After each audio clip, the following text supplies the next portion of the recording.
Hello everyone. আজি জুবিনদাৰ সমাধিস্থললৈ যাবলৈ ওলাইছো।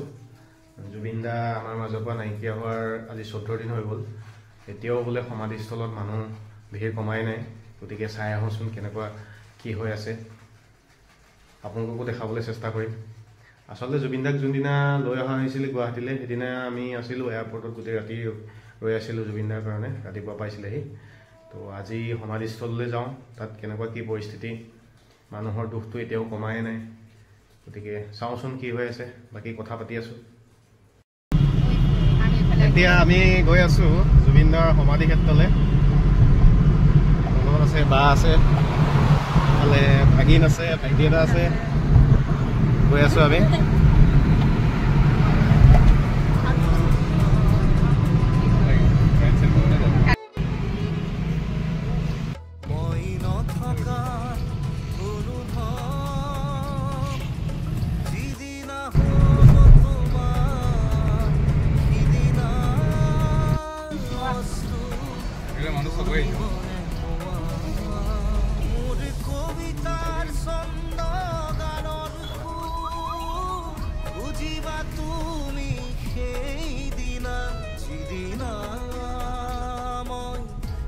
পুরা মানুহ ভিৰ, গাড়ী ৰাখিব জেগা নাই। পাৰ্কিং বিচাৰি আছো। পাৰ্কিং পালে আমি গাড়ী পৰা নামি ধুনীয়াকৈ ওলাই যাম।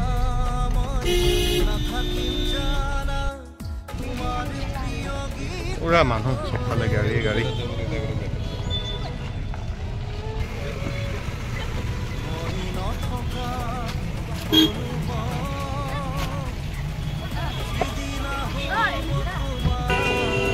কেনেকে চাকি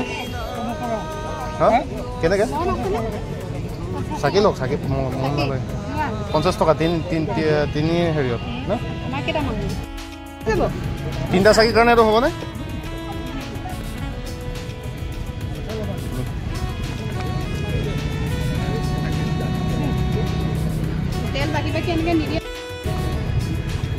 চাকি লৈ ল'লো ধুনীয়াকৈ। 3 গছ চাকি লৈছে। এতিয়া চাকি এগছ জ্বলাম।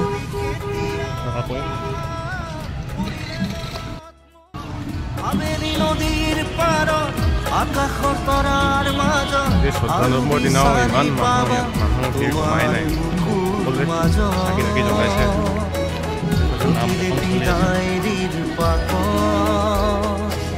তোমাৰ উশাহৰ গহন মই নথকাৰ অনুভৱ যিদিনা হ'ব তোমাৰ সিদিনা অশ্ৰু গৰিবনে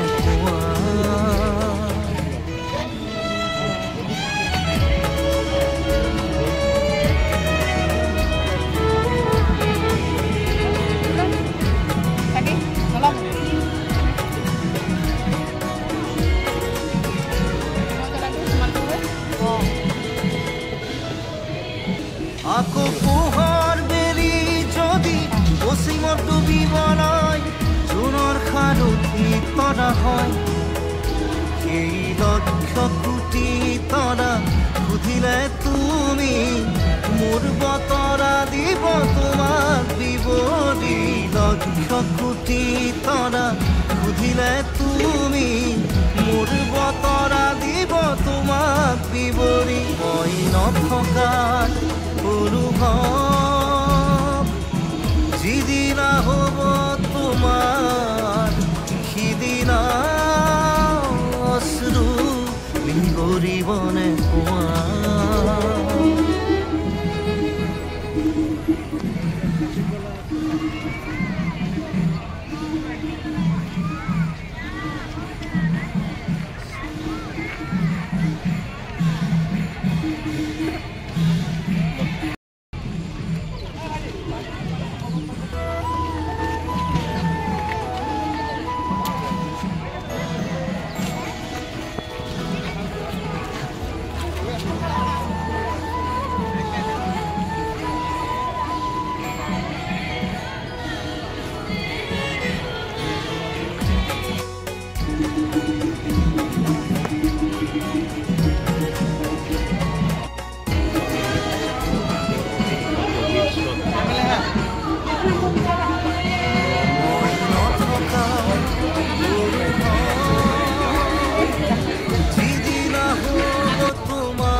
নথকা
জুবিনদাৰ সমাধিস্থলীৰ পৰা আহি পালোহি গৈ আহোঁতে মানে ভিডিঅ' চিডিঅ' কৰিবলৈ একদম মন নগ'ল গোটেই ৰাস্তাটো গাড়ীত জুবিনদাৰ গান শুনি সকলো মুখত মাত নাই আৰু এনেকেই আহি ৰুম পালোহি এতিয়া কিছুমান কথা মনত থকা কিছুমান কথা ক'ব বিচাৰোঁ এতিয়া আজি হ'ল 14 দিন জুবিনদা আমাৰ মাজৰ পৰা হেৰাই যোৱা কিন্তু 14 দিনৰ পাছতো জুবিনদাৰ য'ত অন্তিম সংস্কাৰ কৰা হৈছিলে তাত মানুহ এতিয়াও প্ৰথম দিনাৰ দৰেই মানুহে গৈ চাকি জ্বলাইছে ছাইডত গৈ নাম লৈছে মানুহে মানে তাত গ'লে কিবা বেলেগ এটা অনুভৱ হয় মানে চাওক আমি এনেই মানুহ য'ত খৰি দিয়ে বা মৃত হ'লে য'ত খৰি দিয়ে সেইটো আমি মৰিশালি বা শ্মশান বুলি কওঁ শ্মশানত মানুহে যাবলৈ ভয় কৰে বা সেইটো অকণমান বেয়া জেগা টাইপৰ এনেকৈ হেৰি কৰে আমাকো যাব নিদিয়ে ডাঙৰ মানুহবোৰৰ পৰা সেইটো শিকি আহিছোঁ যে শ্মশানত অকলে যাব নালাগে ৰাতি বিয়লি যাব নালাগে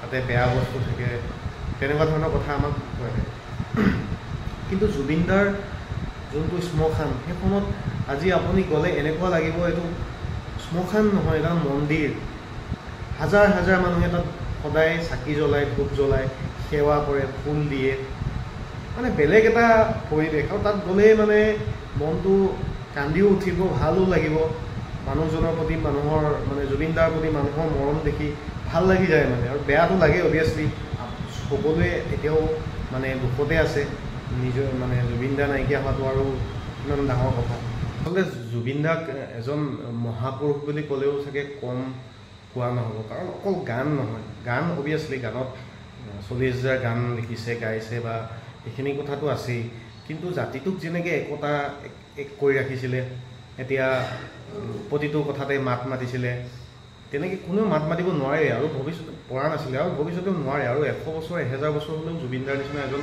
কোনো নোলাব তেওঁ কথা কোনেও পেলাব নোৱাৰিছিলে না ৰাজনৈতিক দলে হওক কোনোবা যিয়ে নহওক সংগঠন হওক তেওঁৰ কথা কোনেও অমান্য কৰিব পৰা নাছিলে আজি সেইকাৰণে আজি দেখিছে মানে তেওঁ আদ্য স্বাৰ্থত কোনো ধৰ্মৰ নিৰ্বিশেষে মুছলিম মানুহসকলেও তাতে আহি নামাজ পঢ়িছে মুছলিমো পাৰে কিবা কৰিছে হিন্দু ধৰ্ম সকলো একেলগে প্ৰাৰ্থনা কৰিছে জুবিনদাৰ কাৰণে আৰু তেনেকুৱা এটা পৰিৱেশ চাগে অসমত এয়ে প্ৰথম চাগে কাৰণ এনেকৈ এজন মানুহৰ কাৰণে সেই প্ৰাৰ্থনা সকলো ধৰ্ম জাতি নিৰ্বিশেষে যিমান মানুহে দুখ কৰিছে সেৱা কৰিছে প্ৰাৰ্থনা কৰিছে সেইটো কেতিয়াও সম্ভৱ নহয় কেতিয়াবা এনেকুৱা লাগে যেন ইমান মানুহৰ প্ৰাৰ্থনা শুনি জুবিনদাই যেন আকৌ জন্ম লওক আকৌ আহক এনেকুৱা এটা অনুভৱ হয় মানে আৰু কোনেও এইটো এতিয়াও মানি ল'ব পৰা নাই জুবিনদা যে আমাৰ মাজত নাই সকলোৱে এতিয়াও দুখ কৰি আছে সকলোৱে ভাবিছে আকৌ যদি জুবিনদা ঘূৰি আহিলেহেঁতেন হয় জীয়াই থকা অৱস্থাত কিছুমান কথাত চাগে কিছুমান লোকে সমালোচনা কৰিছিলে এইটো স্বাভাৱিক মানুহক আলোচনা সমালোচনা কৰিব সেইটো ডাঙৰ কথা নহয় কিন্তু মানুহজনৰ যোনটো মন তেওঁৰ যোনটো আশা তেওঁৰ যোনটো অসমখনৰ প্ৰতি সপোন আছিলে সোণৰ অসম গঢ়াৰ সেইবিলাক বস্তু আমি কেতিয়াও পাহৰিব নোৱাৰোঁ দুখীয়া মানুহক যেনেকৈ সহায় কৰিছিলে বানপানীৰ সময়তে হওক বা কিবা বেমাৰ আজাৰ হওক, অকল গান গোৱাটোৱেই নহয়, তেওঁৰ কণ্ঠটো হয়, কণ্ঠ বহুত ভাল আছিলে, গড গিফ্টেড এটা আছিলে। তাৰ উপৰিও তেওঁৰ যোনটো কৰ্ম কাৰখানা, যেনেকৈ মানুহক প্ৰতিটো মানুহক সহায় কৰিছিলে, তেওঁ কৈছিলে যে তেওঁ ধনী বন্ধু নাই, দুখীয়া মানুহ তেওঁ বন্ধু। গছ গছনিক যেনেকৈ নেচাৰক যেনেকৈ ভাল পাইছিলে, গছ গছনি ৰুইছিলে, জীৱ জন্তুক যেনেকৈ মৰম কৰিছিলে, কেতিয়াবা এক্সিডেণ্ট ক'ৰবাত ৰাস্তাত এক্সিডেণ্ট পালেও যেনেকৈ সহায় কৰিছিলে, সেইবিলাক বস্তু আচলতে সেইবিলাকেই হিউমেনিটি, সেইবিলাকেই মানৱীয়তা। বহুত কম মানুহৰ এইটো থাকে চাগে, কিন্তু সেই জুবিন দা, সেইটো কাৰণে মই ক'ব বিচাৰোঁ যে জুবিন দা এজন মহাপুৰুষতকৈ কোনো গুণেই কম নহ'ব। যি কি নহওক, এতিয়া এইটো এটা নেচাৰেল প্ৰচেছে, মানুহ জন্ম হ'লে এদিন মৰিবই লাগিব। তেনেকৈও জুবিন দা আমাৰ মাজৰ পৰা আঁতৰি গ'ল। তেওঁ যদিও শৰীৰটোহে আঁতৰি গৈছে, মনটো সদায় আমাৰ মাজত থাকিয়ে যাব। এটলিষ্ট আমাৰ জেনেৰেশ্যনটোতো টোটেলি থাকি যাব, কাৰণ আমি জুবিন দাৰ গানৰ লগত ডাঙৰ হৈছোঁ। জুবিন দাৰ গান জন্মৰ পৰা শুনিছোঁ বুলি ক'লেও বেয়া নহয়। শুনি প্ৰতিটো মুহূৰ্ততে আমি ফিল কৰিছোঁ গানবিলাক। দুখতো জুবিন দাৰ গান, সুখতো, ক'ৰবাত পাৰ্টি কৰিলেও, অকলশৰে থাকিলেও, সকলো সময়তে জুবিন দাৰ গান আৰু মানুহটোৰ মানে যোনবিলাক প্ৰকৃতিৰ প্ৰতি ভাল পোৱা, সেইবিলাক দেখি আহিছোঁ, প্ৰতিটো মুহূৰ্ততে উপলব্ধি কৰিছোঁ। গতিকে জুবিন দা নাইকিয়া হৈ গ'লেও আমাৰ প্ৰত্যেকজন মানুহৰ মনতে থাকি যাব। এটলিষ্ট আমি জীয়াই থকালৈকে যে সেইটো কেতিয়াও আমাৰ জেনেৰেশ্যনে কেতিয়াও পাহৰিব নোৱাৰে, সেইটো মই একদম চিয়'ৰ হৈ আছোঁ। সেয়াই আৰু জুবিন দাৰ কথা কৈ থাকিলেতো শেষ নহ'ব। এতিয়া চব কথা বাদ দি এতিয়া আমি ন্যায়টোৰ বিষয়ে কথা পাতিব লাগে, ন্যায় পাব লাগে। এতিয়া সকলোৱে গম পাই আছে, হয় সকলোৱে লাগিছে দেই, সেইটো কথা বহুত ভাল হৈছে। না সংবাদ মাধ্যম হওক, গোটেই অসমবাসী ৰাইজে ন্যায় বিচাৰিছে। আৰু এইকেইদিনৰ যি আপডেট দেখা গৈছে, ন্যায় পাব নিচিনা লাগিছে। কথাবিলাক স্পষ্টকৈ ওলাব চেষ্টা কৰিছে। এছ আই টিয়ে তন্নকৈ তদন্ত কৰি আছে। আমি আশা কৰিছোঁ সম্পূৰ্ণ নিৰপেক্ষতাৰে তদন্ত হওক, প্ৰতিটো কথা ওলাওক যে কোনে কি কৰিছিলে, কোনোবাই মাৰ্ডাৰ কৰিছিলে নে কাৰোবাৰ নেগলিজেঞ্চিত ঢুকালে নে কি হ'ল, প্ৰতিটো কথা ওলাওক, জানো। আমি সকলোৱে অসমবাসী ৰাইজে জানিব বিচাৰে। আৰু লগতে যদি কাৰোবাৰ ভুল আছিলে একদম উচিত শাস্তি পাওক। সেয়াই আৰু বাকী ইমানকে ক'লোঁ। ভিডিঅ'টো চোৱাৰ বাবে ধন্যবাদ। শেষত এটাই ক'ম, জুবিন দা অমৰ আছিল আৰু অমৰ হৈ থাকিব। আমাৰ সকলোৰে বুকুৰ মাজত সদায় থাকিব। আমি জুবিন দাৰ গান সদায় শুনিম, সদায় থাকিব আমাৰ মাজত। জয় জুবিন দা। ধন্যবাদ।